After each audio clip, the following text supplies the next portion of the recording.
Hello Flight Simmers and welcome back to Alpha Hotel Flight Simulator Training. This video is part 2 in a two-part series taking a look at how to fly an LDA approach. In this video we'll take a look at how to shoot an LDA approach that does not have a glide slope and then demonstrate flying that type of approach in the G1000 equipped Cessna 172. In video number 1 of this series, we talked about the basics of how LDA approaches work and then demonstrated flying an LDA approach with a glide slope. It's a good idea to check out that video before watching this one. It's also a good idea to be familiar with the basics of instrument flight and the basics of how instrument approaches work if you're not already familiar. You should also be familiar with the basics of using the G1000 avionics suite.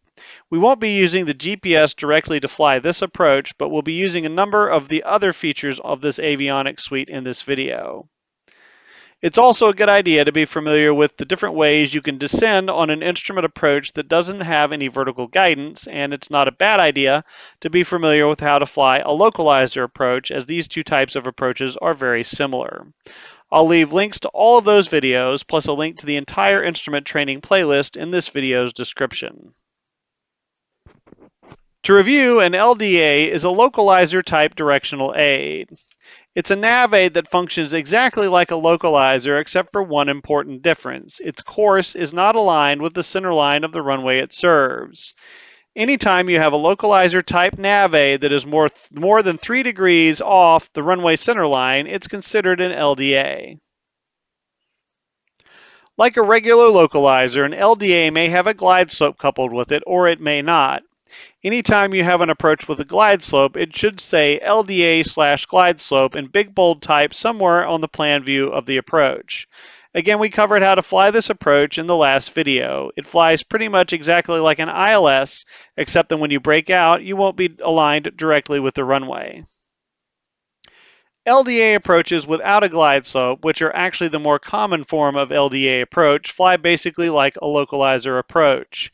You fly the localizer course for lateral or left and right guidance to the runway or airport. At the final approach fix, you descend using an appropriate technique to the minimum descent altitude, or MDA, making sure to adhere to any step-down fixes along the way. If the runway environment is acquired visually, you maneuver and descend as necessary to align with the landing runway. And if the runway environment is not acquired visually, you execute the missed approach procedure at the missed approach point. To demonstrate how to fly this type of approach, we'll fly a short IFR flight from Tweed Airport in New Haven, Connecticut. Identifier for that airport is Kilo Hotel Victor November, to Brainerd Airport in Hartford, Connecticut. Identifier there is Kilo Hotel Foxtrot Delta. We'll plan to fly the LDA to runway 2 in Brainerd, which is an LDA approach without a glide slope. After we depart Tweed, we'll plan to fly direct Madison VOR, which is an initial approach fix for the approach. We'll then fly the 031 degree radial from Madison VOR to intercept the localizer at WeGot intersection, and then fly the rest of the approach in from there. Our filed route for this flight is going to be Tweed Airport, direct to Madison VOR, direct to WeGot intersection, direct to Brainerd Airport in Hartford, though in real life you could likely just file Tweed, direct to Madison VOR, direct to Brainerd Airport, and then just let ATC know that you'd like to fly the LDA at Brainerd from Madison VOR, either on the ground or once you get airborne. We'll file for an altitude of 3,100 feet. This keeps us at the MSA of 3,100 feet on the approach, and that MSA is based on being 25 nautical miles from Hartford VOR to the west, and we will enter that area shortly after departing New Haven while navigating to the VOR in the initial climb. The flight is about 36 track miles, and it should take us roughly 20 minutes to fly it in the Cessna 172. We'll plan to depart runway 2 at Tweed, New Haven. We've checked the departure information for the airport. There are some takeoff minimums for runway 2 that we'll adhere to, even though we don't have to do that as a Part 91 flight. It calls for a minimum ceiling of 300 feet and a visibility of 1 1/8 statute mile with a small climb gradient that we can easily make in the 172, so we'll assume that we have those minimums. There are lots of obstacle departure notes, but there is no special departure procedure off of runway 2, so we can use the standard diverse departure procedure of flying runway heading to 400 feet AGL, which will be about 413 on our altimeter before we make a turn on course.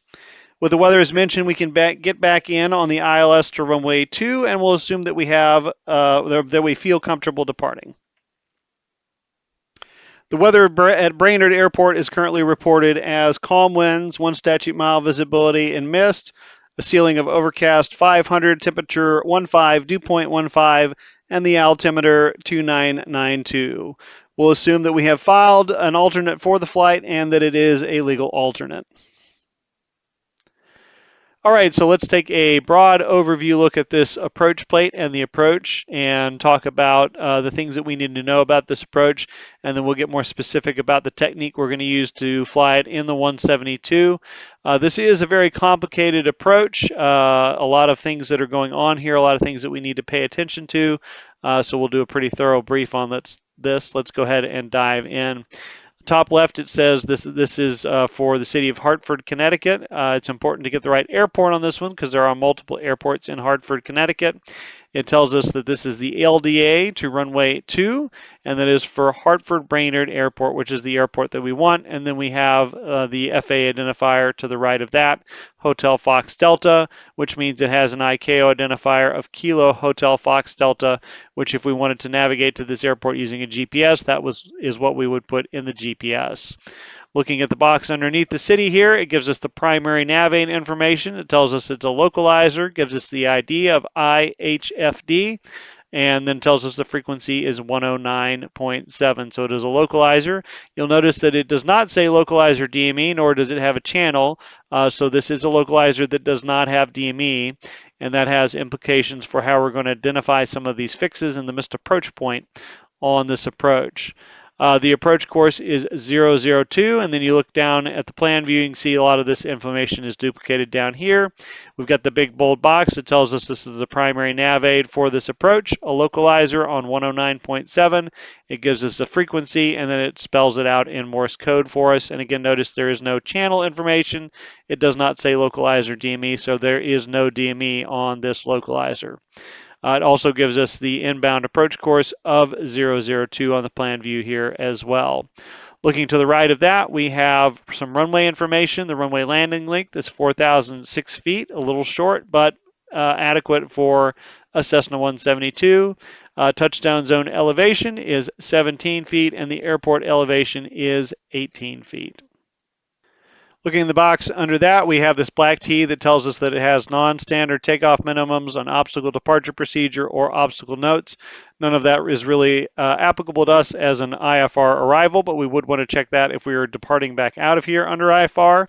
And then the A underneath there tells us that to use this airport as an alternate, it has non-standard alternate minimums, but again, not applicable to us as an IFR arrival.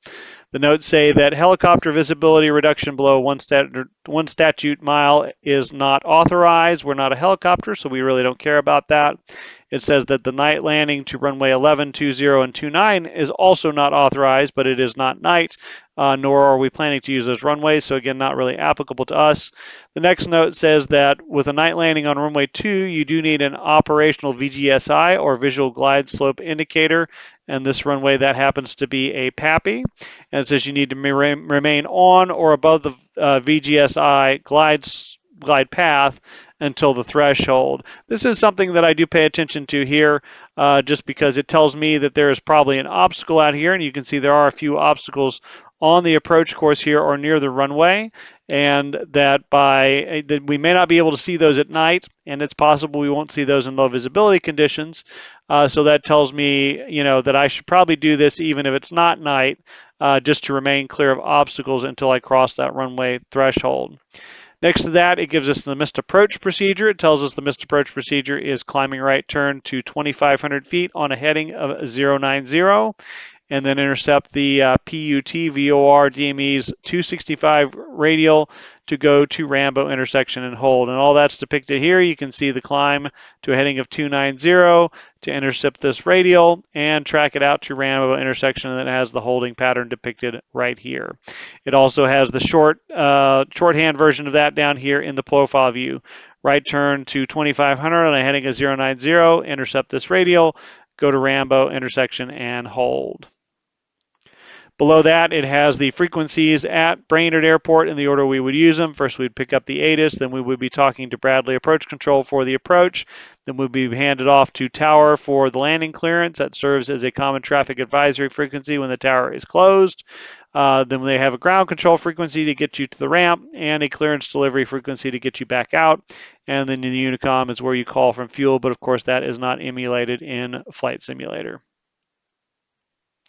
So looking at the plan view, it is a very busy plan view with a lot of data. We'll take a look at kind of the base layer of the map first. We have the Connecticut River depicted here, so we are aware of where that is. And then we have the field depicted just on the west bank of the Connecticut River there. And then we also have a closed airfield that's depicted over here, Rensselaer Airport or Rensselaer Airfield, that's depicted to let us know that we may see that when we break out. And you can tell it's Rensselaer if you're looking at an airport that does not have any lighting and probably has X's on the runway. They just want you to be aware of that and not navigate over towards that once you break out and can see things, so that you don't land at the wrong airport and don't land at a closed airport. We do have multiple obstacles on the chart. Each of the obstacles has the obstacle symbol, and then it has the altitude your altimeter will read if you were to hit the top of that obstacle.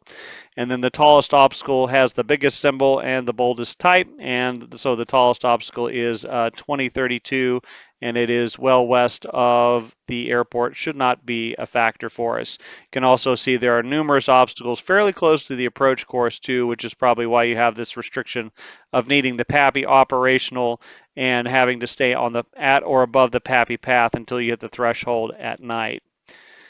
We do have numerous ways to get into this approach. Of course, the one we're going to use is the initial approach fix from Madison VOR, meaning we can navigate to Madison VOR and then take up this route to get established on the localizer. It tells us if we do that, the 2200 is the procedure altitude. So once we're established on this segment and we're cleared for the approach, we can go down to 2200 feet.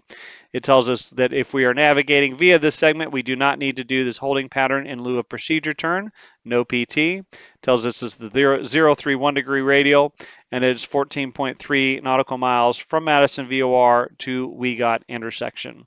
It also tells us that the procedure is not available for arrivals on the Madison VOR DME airway radials 031, which is what we're taking outbound, clockwise around to 078, which would be about right here, just because if you're coming in from this direction, it's going to be too big of a turn to get turned around and established on that northbound course. That's maybe over 180 degrees of turn to get yourself established there. We also have WEGOT intersection is where we navigate to from Madison VOR. That's our next fix. And you notice it's also an intermediate fix, meaning we can navigate to it with a GPS, or an initial approach fix, meaning we can navigate to it using the en-route environment. It tells us that we can identify it with the intersection of the radial from Madison, from that 031 degree radial, and the localizer course, or we can identify it with this radial for Madison at 14.3 DME from Madison. It also tells us that the procedure from WEGOT is not available if we're arriving on Victor 1 and we're southwest bound. So if we're coming in this direction, again, it's going to be too big of a turn to get turned around and headed northbound without overshooting the course. It tells us once we get established on this segment, procedure altitude is 2,200 feet. The course is 002 because we are on the localizer course, and the distance is going to be 6 nautical miles.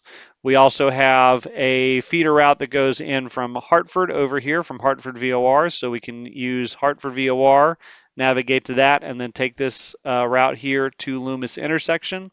It says if you do that, it's 2,500 feet on this particular segment to Loomis, a 280 course and 3.4 DME, and it does not say no PT, so if we did that, we would need to fly this holding pattern in lieu of procedure turn.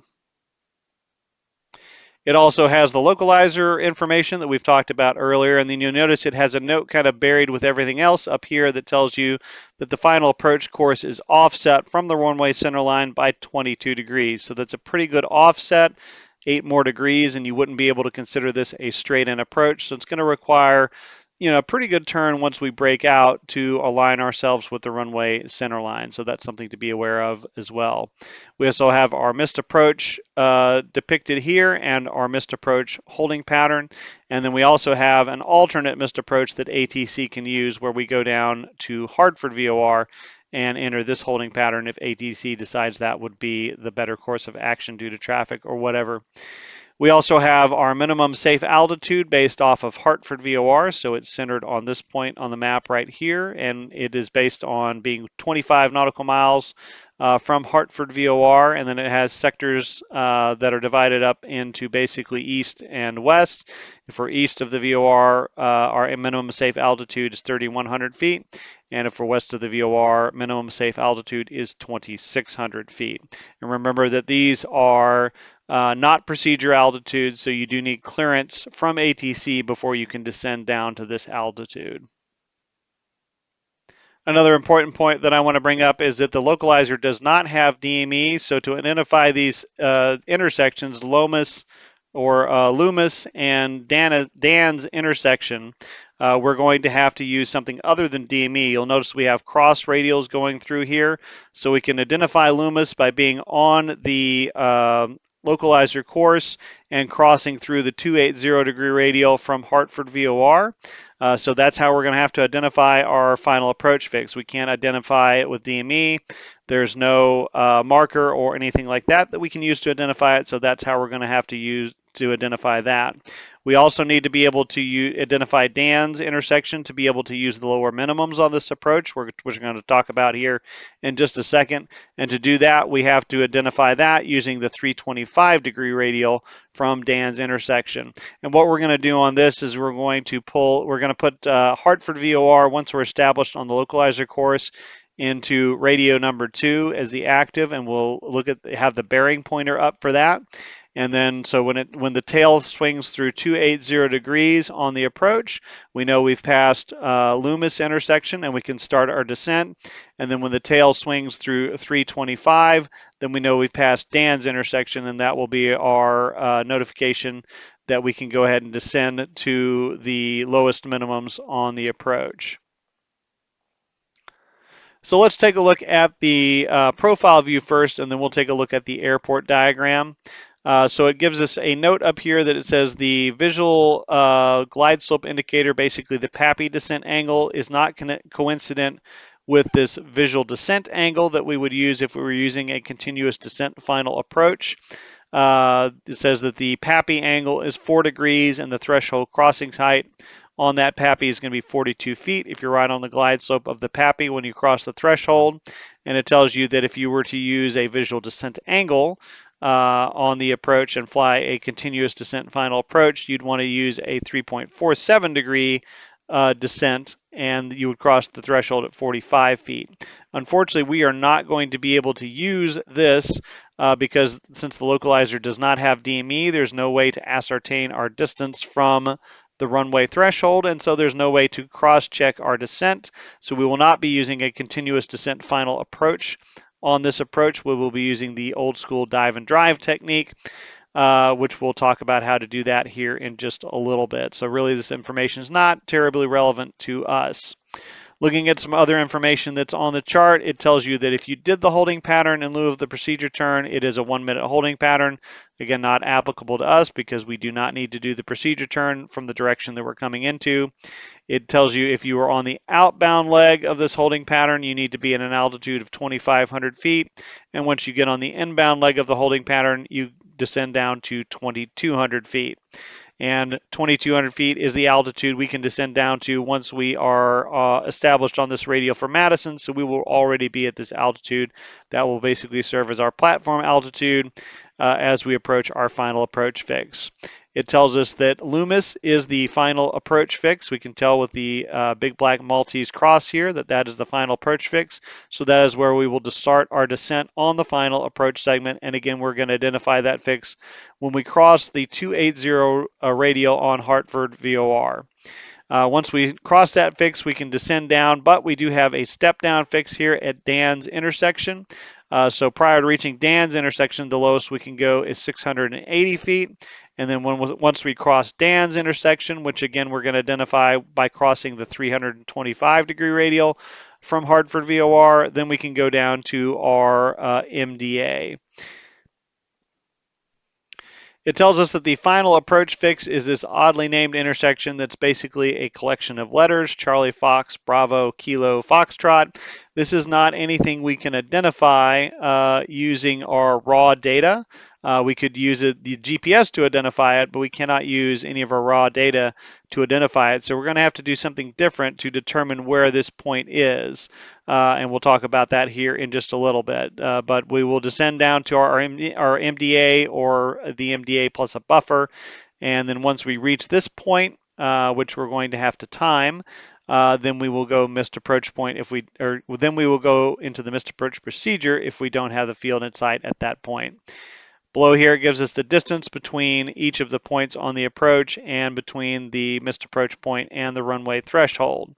Down below this, we have our minimums. You can see we have two sets of minimums. We have regular minimums, and then we have Dan's fixed minimums. And it tells us that we need dual VOR receivers to be able to identify Dan's. You also need two VOR receivers to identify Loomis, but I guess you could probably identify that with radar as well, is probably what they're thinking why you don't need that. But in order to use these minimums, you do need dual VOR receivers to be able to tell you where Dan's is and when you have crossed that. So we will not be using this top set of minimums since we do have dual VOR receivers and we can identify Dan's intersection. So for the straight into runway 2, we have category A, B, C, and D. We are category A, so our minimums are on this line right here. It tells us that our MDA is 460 feet, that we need a visibility of 1 nautical mile to shoot the approach and land for the approach. And it tells us that when we are at 460 feet on our altimeters, that is our minimum descent altitude, and that minimum descent altitude is 443 feet above the touchdown zone elevation. So that's how high above the runway we will be when we're at this 460 feet on our altimeter. We're 443 feet above the runway. And again, the numbers in the parentheses are only for military. We don't need to worry about that. And we are not using the circling approach. And again, we're not going to use the minimums up here that are only applicable if you can't identify Dan's intersection. So looking at the airport diagram, we have the field elevation up here at the top left-hand corner. That's 18 feet on our altimeter. The touchdown zone elevation for runways 2 is going to be 17 feet. It tells us runway 2 and 20 have runway end identifier lights, which are white strobes on the end of the runway. We also have high intensity runway lighting for runway 2 and 20 and 11 and 29. The one on 2 and 20 is pilot controlled in the real world, as are the runway end identifier lights if the tower is not open. It gives us a layout of the taxiways and runways. You can see we have the major runway and then a kind of a secondary runway and then a turf runway over here. It tells us the location of the PAPIs because it has a few helipads. Here's the PAPI for runway 2 over here, and here's where the tower and the rotating beacon are located. It gives us the lengths and widths on all the runways, and then it shows us that we have a displaced threshold for runway 2 that we'll have to land beyond, and they also have a displaced threshold for runway 20, which doesn't really concern us. We can still use that for its rollout, and on runway 29, which again doesn't concern us since we're not using that runway. And then this little indicator over here is where the LDA transmitter is located. So it is off to the left side of runway 2. Looking at the bottom here, we see something that we have not seen before. It says FAS FAF to MAP is 5.3 nautical miles, and then it gives us speeds and times. And what this is since we don't have a distance to be able to determine with our raw data where this missed approach point is, what we have to do is we have to start timing at the final approach fix, and then when we reach the time listed here, we know that we have arrived at the missed approach point. So if we're going 60 knots, it's going to take us 5 minutes and 18 seconds to get from Loomis to this missed approach point. If we're doing 90 knots, it's 3 minutes and 32 seconds, 120, 239, and so on and so forth. Unfortunately, we don't have an indication of the speed we're going to be doing, which is about 70 to 75 knots of ground speed. So what we'll need to do is average these two times together, and that will give us 75 knots, what the time knot would be for 75 knots, which is about the ground speed we'll be doing if we're flying our 70 knot approach speed. So if we do that, our time from the final approach fix to the missed approach point at 75 knots of ground speed will be 4 minutes and 25 seconds. So we'll hit the final approach fix, we'll descend down to 680, actually probably 700 feet. Then we'll get to Danis and we'll go down to 460, probably actually 500 feet with a buffer in there. And then we will start our timer at Loomis. And then if we don't see the runway, when we get to 4 minutes and 25 seconds on that timer, we will go ahead and execute the missed approach if we don't see the runway.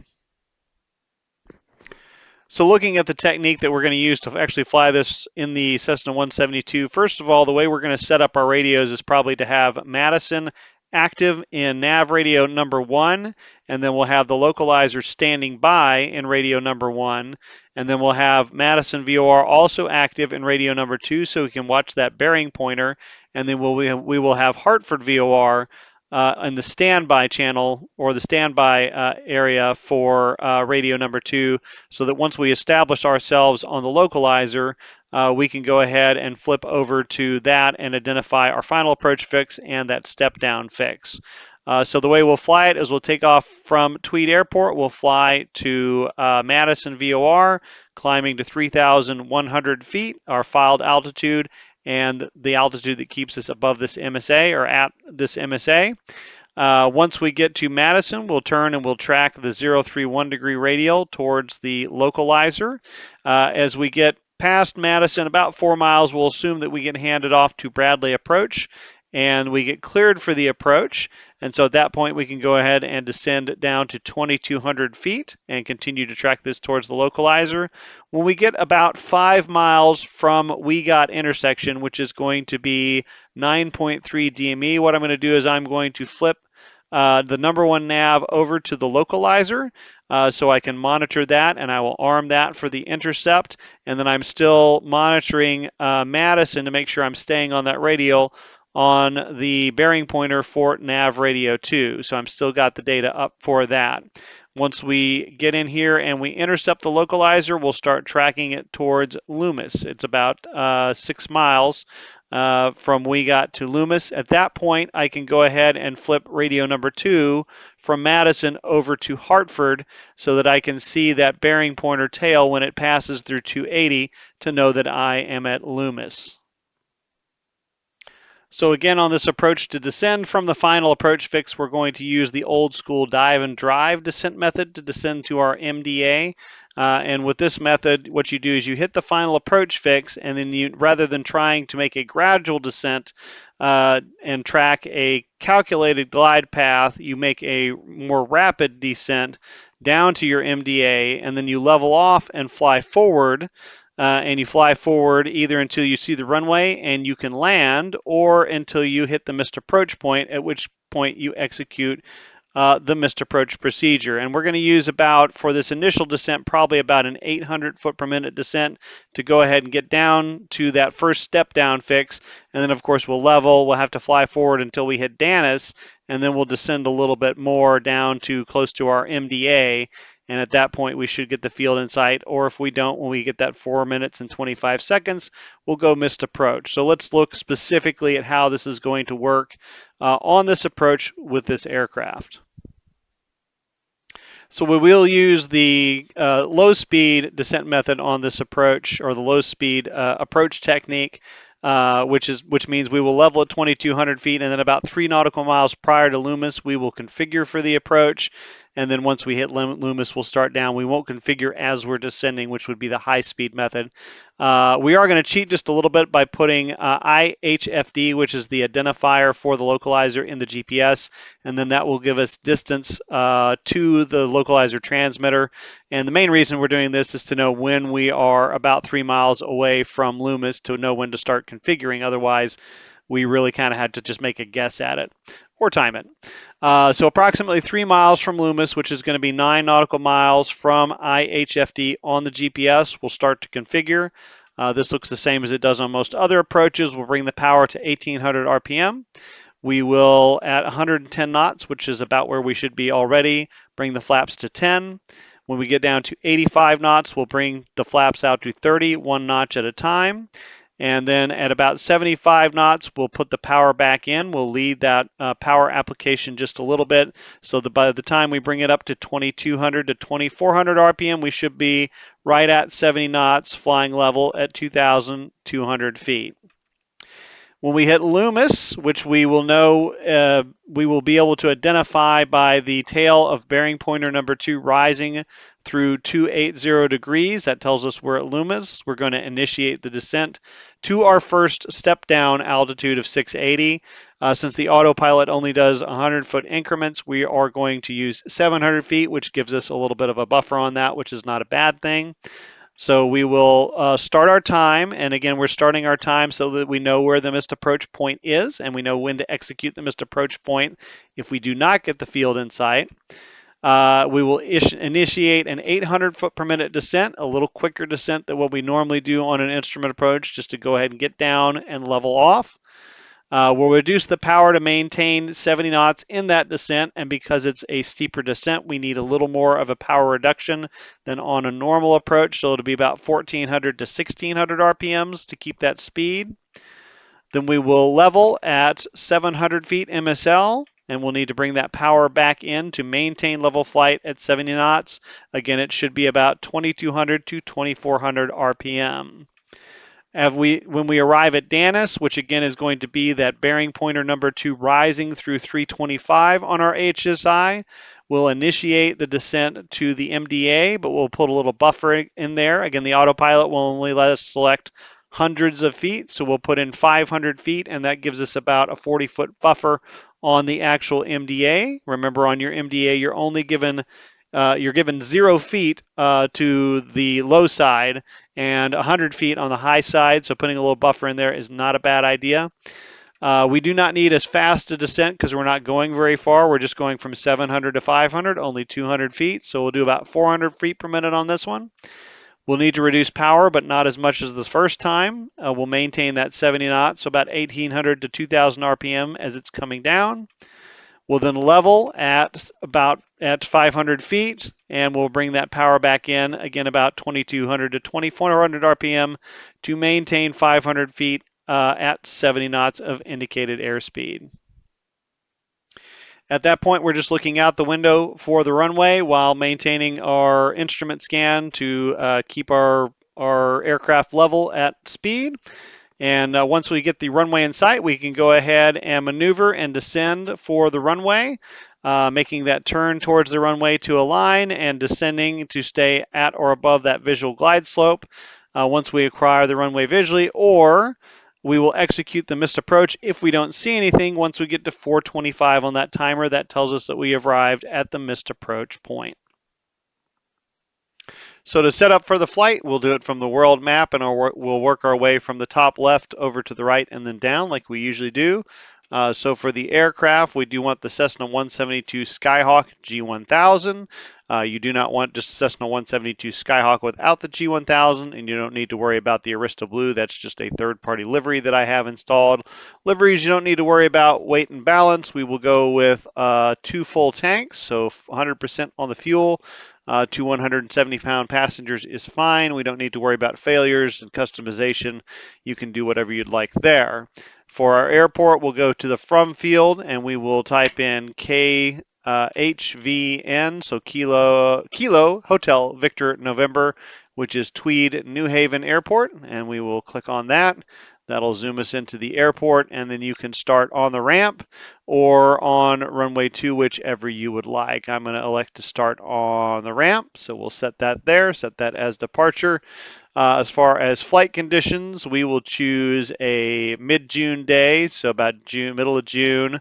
For lighting conditions, we will set up the weather in the simulator, and then we'll backspace out of this and then set the time down here on the bottom left. That's how to get a good accurate time set. We'll set it at noon again for lighting conditions. So that's everything set up for the flight. From the world map, we'll go ahead and click fly and set up the weather. So to set up the weather for this flight, the first thing we'll do is click on the lowest cloud layer. I will set it to coverage of overcast 100%. Density I will set at 0.5, and that is to give me roughly 1 mile of visibility. It really doesn't matter what you do with the scatter when it's overcast, but I do have it set to 0. I've got the top set up about 8,200 feet. That should assure that we do not break out at 3,100 feet. And then the bottoms I have set at -500. That'll give me good coverage and give me breaking out about 100 feet or so above the minimums. The way I get this is I take the minimums of 460 and I subtract 1,000 feet, and then I round up to the next 100, and that's how I set that cloud layer. Other weather settings that we have here, I do have the altitude calculation set to above mean sea level so that the cloud doesn't change, the cloud base doesn't change with terrain. I do not have any precipitation in there because I don't want to reduce visibility any further. Snow depth, it really doesn't matter, but at the temperatures we have, that would be pretty unrealistic. Lightning, we don't have any lightning in there.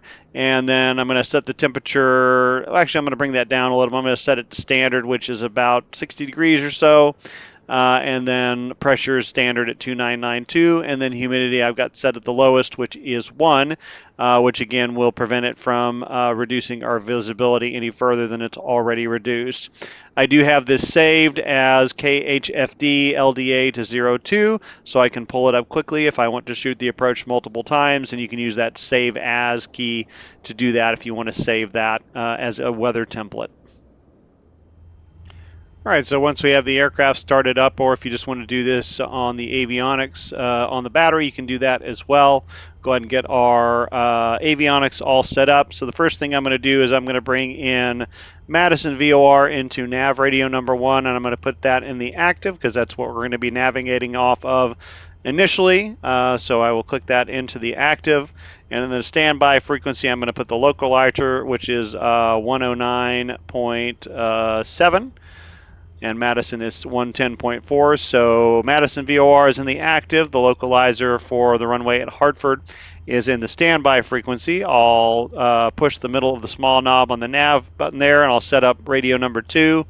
And again, I'm going to put Madison in the active, so I have that bearing pointer there. So 110.4 goes in there, and I'll flop that out to the active. And then the standby, I'm going to put Hartford VOR, which is 114.9, so I'll have that ready to go to identify my cross radials, for identifying my final approach fix, and for identifying that step down fix on the approach. The comm radios will get set up as we get our clearance. Let's see here. The other things that we want to do, we want to get that autopilot set up, so I'm going to bring the altitude selector to 3,100 feet, our initial altitude. I will set our heading bug to the runway heading for runway 2, which is going to be about 016 degrees. So I will swing that over there. There's 016 degrees. It's set up for takeoff. Then I'm going to go ahead and set the PFD up. So I have the wind data already set up. I am going to turn on the DME, so I have that. I'm going to set bearing pointer 1 to nav 1. I'm going to set bearing pointer 2 to nav 2. So I am receiving those. All of that looks good. So go back here. Let's see. We'll get the transponder once we get the clearance, and then timer ref I'm going to set up. Let's talk a little bit about how to work the timer here so that we know how to do that once we need to start our time here. So to work the timer, what you want to do when you first pop up this timer reference window, it's going to pop up this timer reference window for you. And what you want to do is, it already has a cursor highlighted on the time. What we want to do is we want to move over here with the big knob over to start. And then to start the timer, you hit enter, and you can see now it's counting up. And then if you want to stop it, you go ahead and enter a second time, and you can see it changes to reset. and then we'll hit it a third time, and that will reset the timer so it can count up from 0 again. So that's how we'll work the timer. I'm going to go ahead and set our glide speed to our approach speed so we have a reference for that. I will leave all the bugs up for now, and once we get airborne, I'm going to turn off the rotation bud just to declutter it just a little bit. And I could probably also turn off VX as well. I'm going to go ahead and turn the minimum bugs on. We'll go ahead and set up the minimums for the approach. So the minimums for the LDA are going to be 460 feet, and it does it in tens, so we can get exactly 460 feet in here. So we'll roll that using the small knob to 460 feet. So we've got a good reference for our MDA, and that is in there. If you wanted to, you could set 500 since that's what we're going to be using kind of as an MDA with a buffer. You could set that if you want. I'm just going to set the MDA in there to have a reference for that. The other thing I'm going to do, and this is just a personal preference, is I'm going to change the map to the traffic map, and that's just so I'm doing this approach on raw data without cheating and using a moving map. You might as well not shoot an approach in raw data if you're going to use a moving map. And one thing I forgot to do is I forgot to put my CDI to nav1, so I'll go ahead and hit the CDI soft key here. You can see it says VOR1, and what I'm going to do is I'm going to go ahead, I'm just going to navigate to the VOR using the bearing pointer, and I'm going to go ahead and set this VOR up for that outbound track from Madison VOR. So I'm going to take the course knob over here, and I'm going to go ahead and move it to 031. Means I can't use the VOR tracking mode. I'll have to use heading mode to get out to the VOR, but I'm only 9 miles from the VOR. By the time I actually get turned to the VOR, I'll probably actually be just a little bit closer.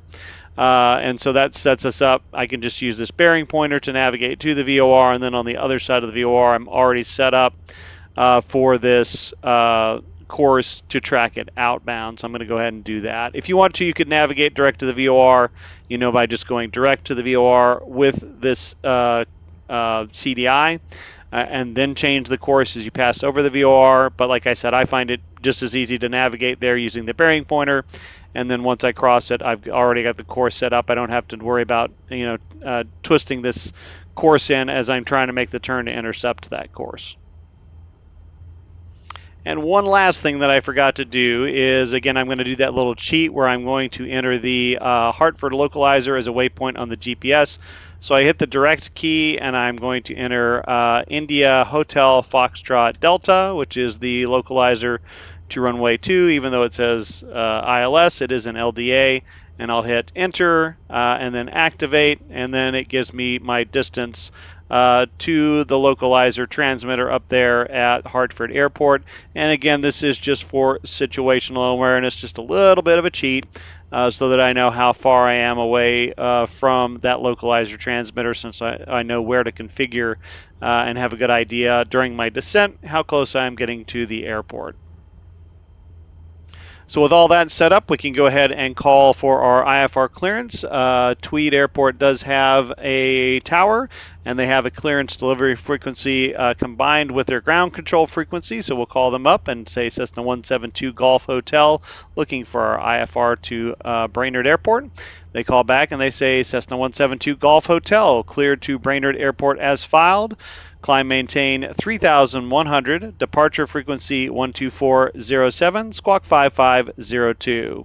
We read all that back, they acknowledge, and then we'll go ahead and taxi out. We'll do our run up, and then we will hold short of runway 2 and call up the tower for departure. So we taxied down to, and we're holding short of runway 2, so we do our run up, and then we contact the tower and tell them we're ready to go. They call back and they say Cessna 172 Golf Hotel, runway 2, fly runway heading, cleared for takeoff. So we'll perform a quick before takeoff checklist, and then we'll pull out on the runway and perform a normal takeoff and climb straight ahead on runway heading until we get handed off to departure. So climbing up through about 1,000 feet, we'll probably get handed off to departure. We call them up and say Cessna 172 Golf Hotel is 1,300, climbing 3,100. They call back and they say Cessna 172 Golf Hotel, radar contact, climb maintain 3,100, proceed direct Madison VOR, resume on navigation. And so we read that back, and we got our bearing point over here pointed to Madison's VOR, so I'm just going to stick the heading. I've got it in heading mode on the autopilot mode and flight level change mode to get best rate of climb. I'm above that 400 feet, so I know I can make turns, and I'll turn it over so that the heading bug is on top of the bearing pointer, and that way I know I'm going direct to the VOR. I've got 3,100 feet in there, and so we will go ahead and continue climbing up to 3,100 feet. We'll cruise out, and then once we cross the VOR, then we'll intercept this course and fly that 031 degree radial to get established on the localizer from there. And I've cruised out at 3,100 feet, set my power. I'm not going to leave the mixture since we're just at 3,000 feet and we'll be starting down pretty soon. And as we're getting within 2 miles, about 1.5 miles of the VOR, this bearing pointer is going to start to get more sensitive. So I'll just keep making small changes on the heading to keep that bearing pointer centered up. And at some point it will start to fall pretty rapidly off to one side or the other, and at that point we'll make our turn to intercept that course. Should be happening here in just about a half a mile or so. We're about a half a mile above the earth right now, so I wouldn't expect this DME to go down below about 0.5 or so before it starts to swing. And you can see the needle starting to fall off fairly rapidly to the right side there at about 0.5 miles. We're holding steady. There goes the flag, so I'm going to turn my course over here to that 031 and then do a little bit left or right of that as necessary to intercept that course. Right now it's showing it's off to the left, so I'm going to put in about a 10-degree intercept to go and catch that. And you can see the needle is falling towards the tail here. So that indicates the course is coming in. When it gets in within 10 degrees of our CDI, I expect the needle will start centering up. I can go ahead and arm nav here, and you can see the VOR tracking mode is now active. And it's falling, coming through about 10 degrees right now. And the VOR tracking mode is activated. It's going to get a little over aggressive to go intercept it on a little more aggressive heading, but then it turns back to recapture the course. And you can see as the needle and the bearing pointer align, the course kind of centers up there, and we are now established on this radial, headed towards the intercept of the localizer. Again, we're going to keep the VOR up here until we get within about 5 miles of We Got intersection. So that'll be, 9.3 nautical miles on the DME. And once we get there, we'll go ahead and flip over to looking at the localizer on number 1, but we'll keep an eye on the bearing pointer with nav radio number 2. We'll need to also put that in heading mode when we do that, so it doesn't continue to try to track the localizer at that point. As we get about 4.3 away from the VOR, that means we're about 10 miles away from We Got intersection. At that point, we'll assume that we're handed off to Bradley Approach.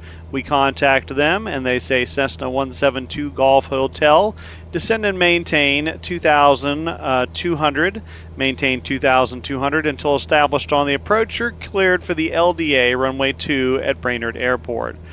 So we read that back, and then we'll go ahead and descend down to 2,200 feet. So I will roll my altitude preselector down to 2,200 feet.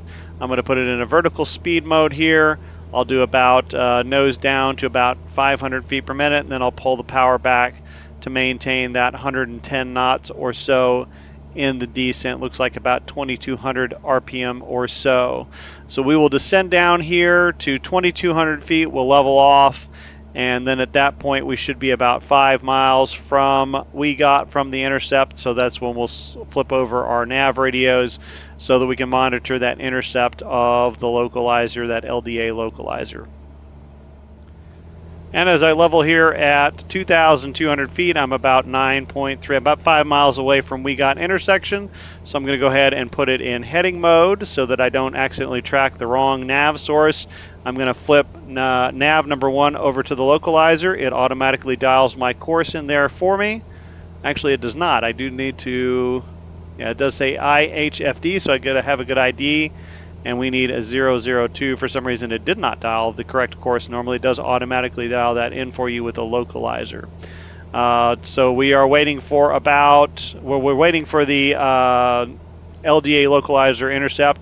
I'm still continuing to monitor that I'm tracking the correct radial using the bearing pointer, this blue bearing pointer on the number 2 nav aid, so that I don't get off course on that. But I do have a 0-1 condition. Everything is looking good. So I'm still tracking that. I'm just waiting for the localizer intercept. I'm going to go ahead and arm my approach, excuse me, I'm going to arm the nav mode, and you can see it arms the localizer tracking mode, and that way if I glance away from it and the localizer starts to come across, then I know that it will capture. You do notice that there is no DME for this localizer, so we can't get any distance information off of that. That's why we have that up in our GPS, just to give us some positional awareness. And as I'm getting within about a mile of We Got intersection, it's at 14.3 away from Madison VOR. The localizer course starts to come alive. The localizer tracking function activates, and the course centers up, and then the autopilot is going to track that LDA localizer for us. So once that centers up and we start tracking inbound, we're looking for about 9 nautical miles on our distance, and that's where we're about 3 nautical miles away from the final approach fix, and we're looking for that's what we'll start to configure. At this point, I no longer need this VOR indication on number 2, so I'm going to flip this over from Madison VOR to Hartford VOR, which is 14.9. So you can see I'm getting a good ID on that. And that's going to tell me where my final approach fix is. Remember, the tail is always going to rise on the bearing pointer. The head is always going to fall. I'm looking for the 280-degree radial. So when this needle passes up through 280 on the bearing pointer, then I know that I am at my final approach fix, and that's when I can start my descent down to my minimum descent altitude. All right, so there is 9 nautical miles, so I know I'm about 3 miles from the final approach fix. So I'll go ahead and configure. I'll pull my camera out here a little bit. So we will go ahead and pull our power back to about 1800 RPM. We are already below 110 knots, so we'll drop that first notch of flaps. We're waiting for 85 knots now, and then we get to 85 knots, we can go ahead and put out the second and third notches of flaps. There's 85, so here comes notch number 2. There's 80, here comes notch number 3. There's 75. I'm going to go ahead and bring my power back up to about 2200 to 2400 RPM is what I need there. I'm going to go ahead and reset my altitude pre-select, so it is down at say I want 700 feet initially, so I will roll it down to that for the initial descent to that first step down fix. And this is a good time to go ahead and do our before landing checklists. We would also likely get handed off to Brainerd Tower at this point, so we'll assume that we do that. We check in with them, and they issue us a landing clearance. So now all we have to do is wait for our bearing pointer to pass up through 280. That signals to us that we are at the final approach fix, and we can start that descent down to that first step down altitude. And another thing I need to get prepared for the approach is to bring this timer up with the timer reference button, and then I'll use the big knob to scroll over to the start key, so that way when this passes through 280 I can go ahead and start my time. And again, that's to tell me where that missed approach point is, so that if I don't see anything, I get to 4 minutes and 25 seconds. I know I need to go ahead and execute the missed approach. So here comes 280. I could actually use my heading bug there to mark that if I wanted to, since I'm localizer tracking mode.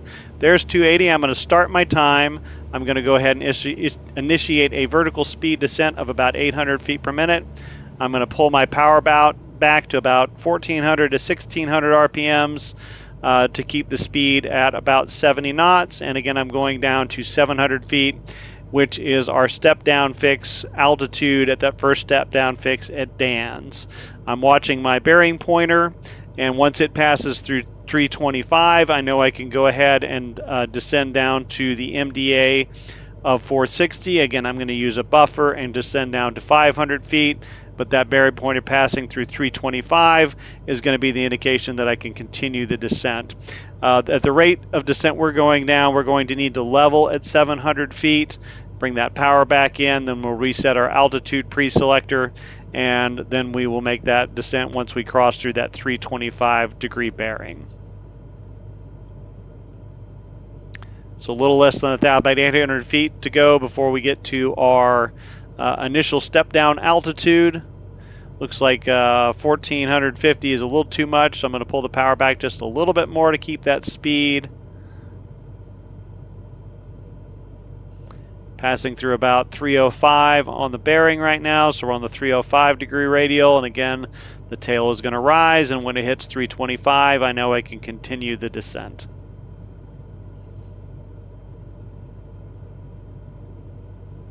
And my timer is going there, and I know when I get to 4 minutes and 25 seconds, if I haven't acquired the field visually, that's the point at which I need to go missed approach. There's 310 on the bearing, got about 15 more degrees to go. Coming up on about 800 or about 100 feet to, and there's the altitude to 700 feet. There's the altitude capture engaging, so I'm going to bring that power back in. Again to about 2200 to 2400 RPMs to maintain that 70 knots. Once it's in a good altitude hold mode, then I will go ahead and there's the good altitude hold mode. I'll go and roll this down to 500 feet, which is our next altitude. And again, we're waiting for this to pass through 325 to identify Dan's and know that we can go ahead and go down that next to that final MDA altitude. And again, 500 feet is a 40-foot buffer on my MDA, so I don't go below the MDA at all. And that looks like it's it right there. So vertical speed, we don't need to be as aggressive, down about 400 feet. And we'll descend down to that 500 feet altitude, allow that to capture it. Then we'll take a look outside and see if we can start to pick up the field. And again, I can fly forward at that altitude at 500 feet until I either pick up the field or I hit 425 on the timer here, which tells me that I've reached the missed approach point. It's going into altitude capture mode. I'll go and bring the power back in to about 2200 RPMs to keep that 70 knots. And let's take a look up and see what we see. I'm going to scoot the view over to the side, and we see there is the airport right there. We're a little bit high. I'll pull the power off. I don't want to be super aggressive on the descent, but I do want to go ahead and get down to that altitude. You can see it's a pretty good jog out here to the left, a pretty good offset. But just a gentle turn lines us up with the runway, so it's not a tremendous amount off. I'm keeping the descent rate within 1,000 feet a minute. That's still going to put me well within the touchdown zone, even though it's a short runway. Stabilized approach, and we'll make a landing from it. So that is how we fly an LDA without a glide slope. So to determine when you should consider yourself proficient at these approaches, we'll go back to the Airman Certification Standards for the Instrument Airplane Rating. It's Area of Operation 6, Instrument Approaches, Task A. Non-precision approaches is most applicable to this approach since it is a non-precision approach. Prior to the final approach fix, the standards are going to look pretty much like any other instrument approach. You should be able to maintain your altitude plus or minus 100 feet, maintain your heading plus or minus 10 degrees, maintain your airspeed plus or minus 10 knots, and then accurately track radials, courses, and bearings. This means not going beyond full-scale deflection. Final approach fix to the minimum descent altitude or the missed approach point The standards are going to be that you maintain a stabilized approach, no excessive speed or excessive rate of descent, allow no more than a 3/4 scale deflection of the lateral course guidance, maintain your airspeed in that descent of plus or minus 10 knots from that approach airspeed, and then descend down to the MDA plus 100 minus 0 feet. This is why we stick a little bit of a buffer into that MDA because we are given 0 feet that we can go below the MDA. If we go even 1 foot below the MDA, that's considered a bust. Immediately initiate the missed approach once we get to the missed approach point, or transition to a visual approach using a normal rate of descent and normal maneuvering once we get the field in sight. So that concludes this video. Hopefully it's given you the knowledge and skills you need to fly LDA approaches without a glide slope on your own. As always, if you've enjoyed the content, don't forget to like the video, share with your friends, subscribe to the channel, and set your notification preferences to be alerted to new content. Thanks for watching, and we'll see you next time.